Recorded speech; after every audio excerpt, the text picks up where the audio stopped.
Welcome to day 5. We are talking all about self-care.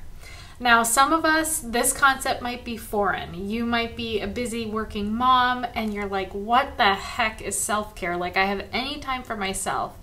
Or maybe you have your own version of self-care, but you're thinking it's more like when you get your hair done or get a pedicure or your nails done or whatever it is.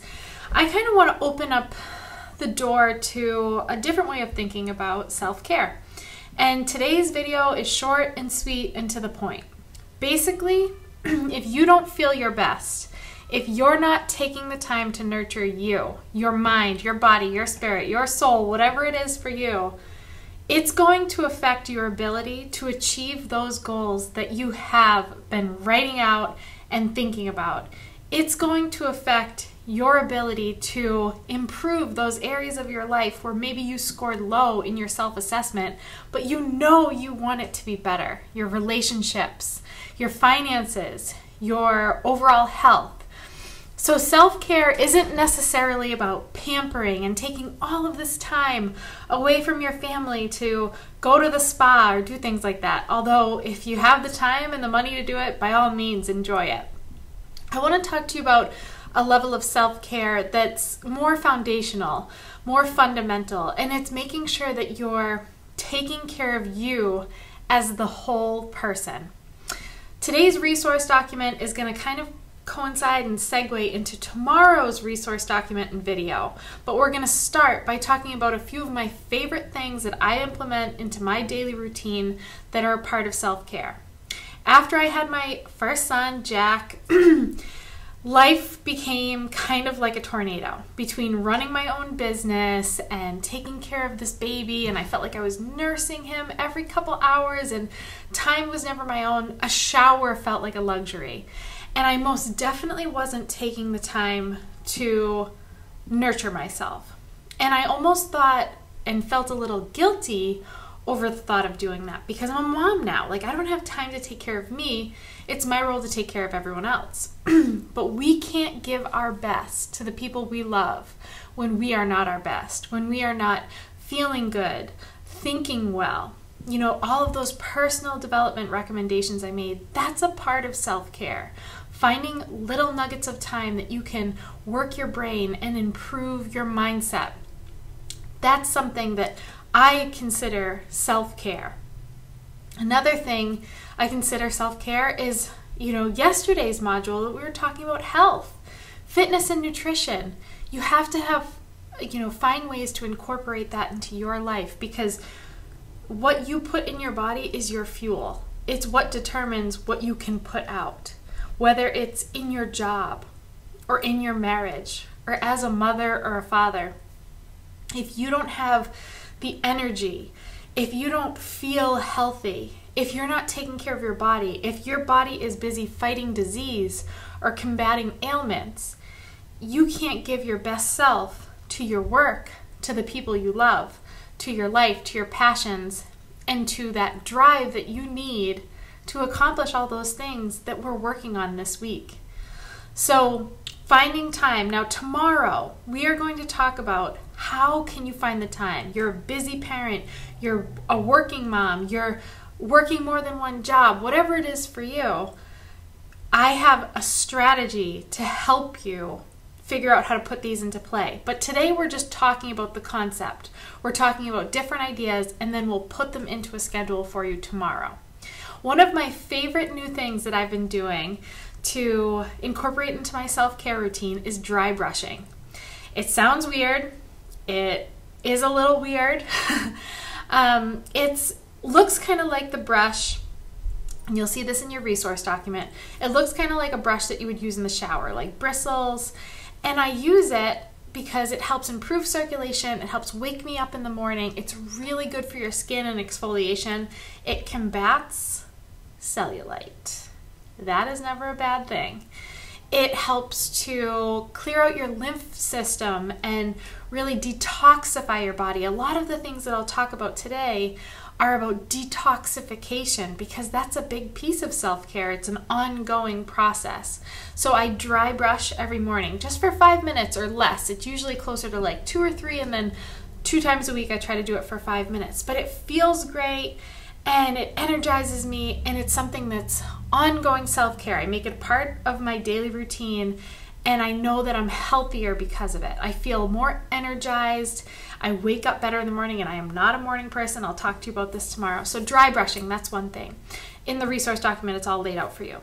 Epsom salt baths, another detoxification process. I love the idea of taking baths, but we have kind of a small bathtub, so it's not like this big, luxurious, clawfoot tub where I can soak up to my neck. So I'm like, no, I'll just stick with showers. And I learned about Epsom salt and the power it has of removing inflammation and detoxifying your system. So anytime I get a massage, anytime I have an intense workout, anytime I have a stressful day, because stress builds up toxins in your body, anytime I have an injury, swelling, and now being 9 months pregnant, plenty of swelling, but also just pain and discomfort, I take a short and sweet Epsom salt bath, 15, maybe 20 minutes. I get my personal development done while I'm in the tub, or I get my meditation done, and then I rinse off because you want to get all those toxins off your body in the shower. But that's a great way for self-care, just a few times a week, and you will feel and notice the difference, and you'll actually start to see some of that bloat come out, if you're carrying extra water weight.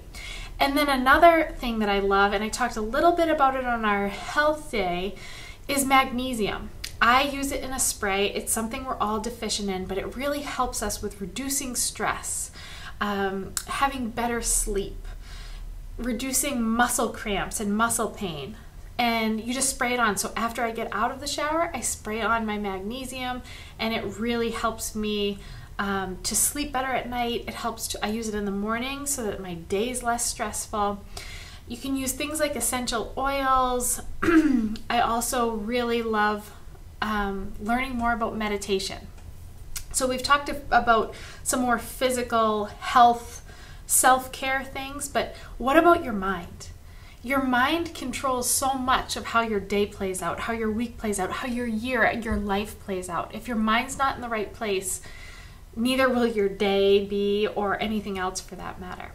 So what are you doing to nurture your mind? Well, we talked about personal development. That gets the brain activated, that gets it thinking, that gets it motivated, on track, inspired. Those are so important. But sometimes, even maybe in a group like this, your brain gets into hyperdrive. It's like, what do I do first? I feel so overwhelmed. What can I take on? What can I do, to improve? And we just stress ourselves out. So I have definitely some traces of ADD in me. I've always struggled with focus. I've always struggled with even just reading, like staying on a page. So I've tried meditation many times before, and it's never worked for me. And I've finally let go of the mindset of things don't work for me. I have to work for it. So I've taken into my daily routine of self-care just 10 minutes of guided meditation. I got an app. I'll be sharing more about that tomorrow, but I use the app Headspace. It's 10 minutes.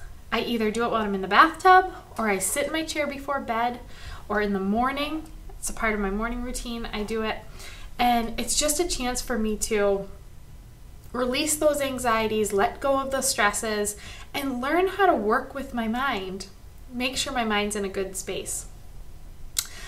So all of those different areas are a part of self-care. Another big category for me is my faith, my soul. How am I nurturing that? Yes, I go to church every Sunday. That's great, but I'm reading daily scripture. That takes me 30 seconds. It sits on the back of the toilet. While I pee in the morning, I read my scripture, and it helps get my mind in the right place and my heart in the right place. You have to determine what categories need to be nurtured for self-care, but the key is determining what you want to bring into your routine, and then tomorrow, and ongoing through this group, we're going to figure out, no matter how busy you are, have a little faith in me, that you can do this, you can keep it simple, and you can improve the quality of your health, your life, your mindset, your ability to achieve your goals, and everything else if you incorporate this self-care into your life. I'm excited to work with you on this. I'm excited to see the relieved, stress-free faces when you learn about these new things that you can do. Check out the resource document and stay tuned, because we have some work to do over the next few days to implement how you can really nurture yourself in a way that will help you improve and live your best year yet.